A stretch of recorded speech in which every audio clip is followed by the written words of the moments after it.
Philadelphia will be an interesting test case for how much a quarterback can be elevated by his surrounding core. The Eagles have great weapons, a top 3 offensive line, and their second team offensive line would rank somewhere in the 20s league-wide. But I can't really get on board with this offense as more than a borderline top 10 unit until I see major improvement from Jalen Hurts.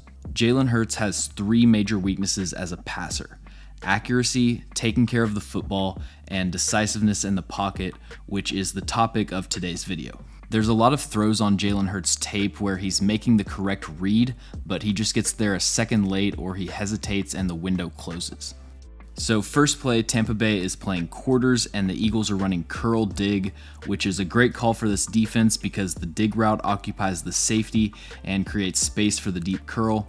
But if you're throwing a deep curl against off quarters, the ball needs to be out of your hand before the receiver breaks on his route, and your eyes need to be in a direction other than where you're throwing the ball.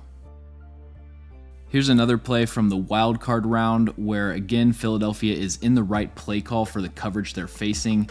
Tampa Bay is in cover 3, and the weakness of cover 3 is the seam right in between the hook defenders and the deep thirds. But Jalen Hurts hesitates and lets the pass rush get to him, which forces him to throw an inaccurate pass.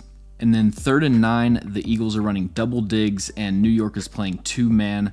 So you're going to have a window to hit this second dig route, but this safety is not just going to get depth forever. If there's nothing in his deep half to cover, he's going to start jumping routes. So when he sees the number 2 break on this dig, he knows that there's no corner routes or anything that he's responsible for, and there's likely going to be a second dig right behind it. So at this point in the play, Jalen Reagor has won his route. Aaron Robinson gave him an inside release, and there's probably a 90% chance from this position that he's going to be open. There's no reason not to be getting rid of the ball more quickly.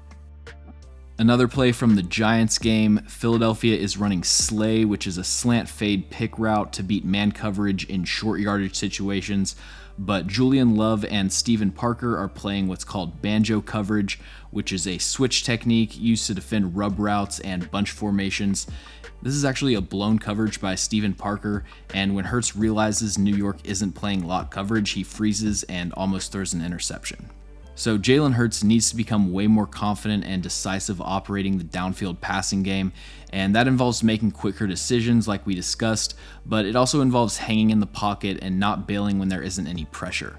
Last season, Jalen Hurts bailed from clean pockets at a higher rate than any NFL quarterback, and obviously the mobile quarterbacks are going to do this more often, but it's still not good if your quarterback is constantly leaving the pocket after the first read. Jalen Hurts only got to his second read on 5% of dropbacks in 2021, and the league average was 12%. He's just a lot more comfortable outside the pocket running scramble drill, and that can result in some big plays, but for Jalen Hurts to be able to execute on 3rd down and elevate this offense to its ceiling, he needs to be patient in the pocket and speed up his processing.